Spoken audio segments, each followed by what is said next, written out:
and welcome to Getting Your Money's Worth, the show that focuses on value. I'm Judith West, and our guest today is Maggie Jackson, author of Distracted.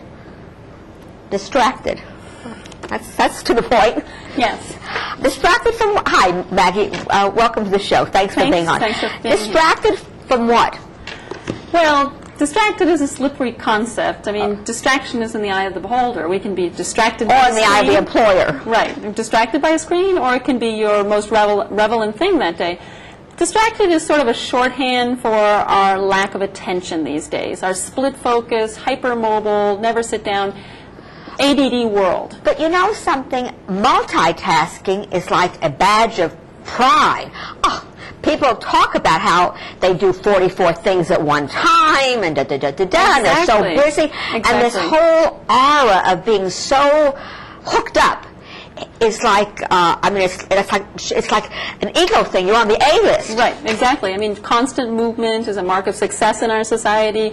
Multitasking is a mark of success. Even when you're fragmenting your work such that you can't really think. I mean, one research report shows that workers, on average, switch tasks every 3 minutes. Yeah, I was surprised at that. And once interrupted, they take 25 minutes to return to their original task. So we're buzzing in so many different directions that I'm arguing that we really aren't having time or the inclination anymore to think deeply. And these are the kinds of skills we need in the 21st century: critical thinking, problem solving, analytical reasoning. At the workplace, we're not doing that. And young people today show significant, low levels of skills. Yeah, I was surprised to read in your book that there are actually training programs to teach kids how to pay attention. Right. Well, I mean, paying attention used to be kind of automatic. You pick up a foot, you put it down, you pick up the next foot, and you learn how to walk. Right. You learn how to pay attention. Maybe in a quiet environment, when we didn't really live in such a high-tech, noisy, cluttered, mobile environment, we had an easier time paying attention. But now neuroscientists have begun to discover what attention is, and the fact that, like the brain is plastic, attention can be shaped and trained. There's mounting evidence that you can improve your focus, and that's exactly what we need in an overloaded world. Yeah. Do you think that there really are so many cases, and so many more cases of ADD or ADHD, or it's just part and parcel of how everything's always being hooked up? Well, this is not a book about ADHD, and I know that. I'm not solving any arguments about I'm asking the question, yes, because it's almost like epidemic proportions in some communities. Exactly, but again, I'm not saying whether there's more ADHD. I'm talking about a kind of cultural ADHD.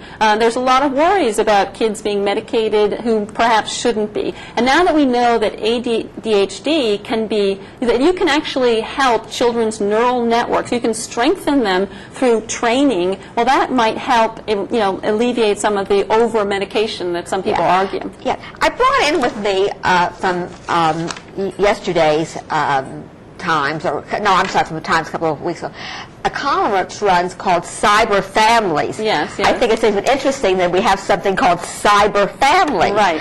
And the columnist and mother says, I found Clementine, daughter, at the kitchen table where she was watching television, doing her math homework, and sending instant messages to 3 friends simultaneously. Right. I mean, I don't know. In my day, if my kid was doing her math homework, there was no TV on, there was no telephones, and there was no instant, and there was no messaging to families. Right. I think the parents.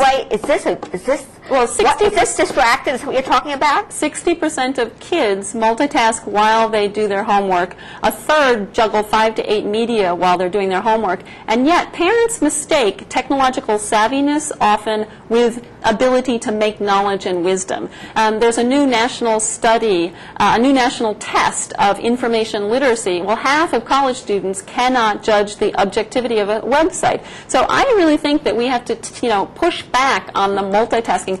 One study shows that real deep learning does not occur when you're multitasking. Multitasking has its place, and we need to be nimble with our attention. We need to be agile in today's work world.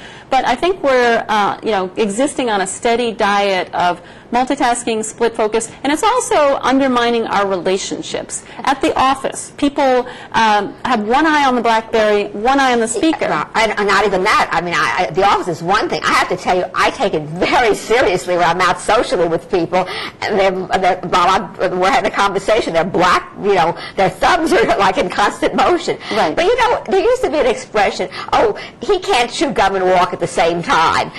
So that's one side of the coin. But this multitasking is something rather 21st century. Well, it is. I mean, we push multitasking into a national pastime, but it's not just the multitasking, it's the hypermobility. Americans are on the go. They've always been a restless, mobile population. Well, again, we're carrying that to, incredible heights. We don't sit down. I talk about portable food, car culture, dripless food in the book. I read statistics, I couldn't believe it. That's like 26% of meals are eaten in the car. Yes, exactly, up from 15% just a few years ago. We can't even sit down to dinner. We can connect with millions of people, but we can't sit down to dinner with people we love. But I want to come back to this connecting, but I do want to ask about something, but I want to come back to this connecting. I was very surprised to read in your research, your literature, about companies, IBM for an example, that have something called Think Friday. Yes, exactly. Are you telling me that they're not thinking Monday through Thursday? Well, what's going on over there? Some research shows that workers have trouble sitting down to think. Companies have to designate a day of the week called Think. Yeah. Well, that's a shorthand again, but I think it's a very interesting, flexible notion, and that's part of a growing movement to push back on the climate of distraction.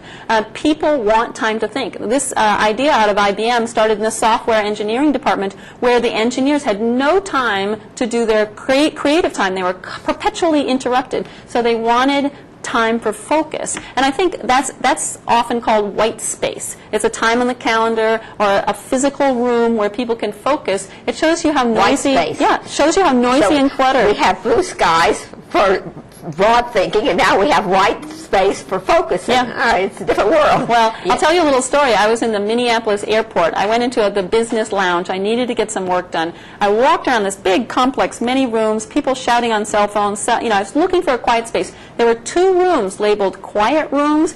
Both were the only rooms where the TV was blaring. So that's our definition in society of a quiet room. And so I think we really need to, we're off kilter. We're using our gadgets poorly. We're shortchanging our relationships and our ability to think deeply. And we're really living on the surface of life. But, and I want to go back to this. You said we're connecting. Are we really connecting? Well, or is there a new definition for connect? Yeah, exactly. We connect with millions of people. Our social networks are growing, but when you keep up with more people, research shows that you have fewer contacts, fewer visits, fewer letters. Of course, no one writes letters. Fewer telephone calls, fewer of these kind of rich relational contexts. You have more email. We're subsisting on the thinner relations. The other thing is, I have to tell you, some of this email takes much longer than one telephone call. It drives me crazy to set up an appointment. How about this? Not good for me. What about Wednesday? Or maybe Thursday? Maybe tomorrow. Why can't you just call me up and we'll both agree to meet at Wednesday at 3 o'clock and be done with it? Right. Instead of 8 emails back and forth. Yes, yeah. Well, I think all of these technologies are wonderful, and they all have a place in our society, and they're all new. So we're learning. We're on a learning curve, and we can do better. So let's say that that the pendulum has swung, like pendulums do. They swing, and it's gone too far in one direction.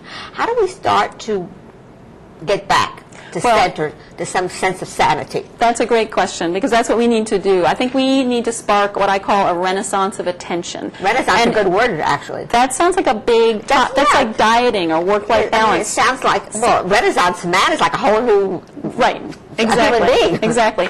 But I think there are many ways we can, just as with some of these large challenges like dieting, a little bit often helps. For instance, we can learn about attention. Now that scientists are beginning to discover what attention is actually akin to an organ system. What is attention? Attention is not just one thing. It's akin to an organ system. It's something like your circulation or your digestive system, in that parts of the brain and the body work in alignment to perform this pretty miraculous task They of sort of have to come together. paying attention, exactly. And then there are three kinds of attention. Focus, which is the spotlight of your mind, that's so important for social relationships and for problem solving. And awareness, which is the perception of your space around you. And finally, executive attention, I call it judgment. It's planning, decision making, long-term setting of goals. We need all of these types of attention, and we need to teach children. I spent time with the greatest neuroscientist, the greatest attention scientist in the world, Michael Posner, and he's calling for the teaching of attention in preschool. And I think we can start to take steps. We can create white space at home or at work. We can speak a language of attention. And we can just value attention. For instance, by not giving split focus to others, give people the gift of attention. I met with a Buddhist contemplative who's involved with a large scientific study of attention. And he told me something really memorable about attention. He said that if you jump in to save a drowning child, you've given your whole, and you drown too, you've given your whole life for that child. But when you pay attention, you're giving away a little bit of your life. You're choosing what is worthy of your life for that moment. And we should think about that. Should we always about that? We should think about. We should think about how much do you really want to pay attention to the person that's talking, or the.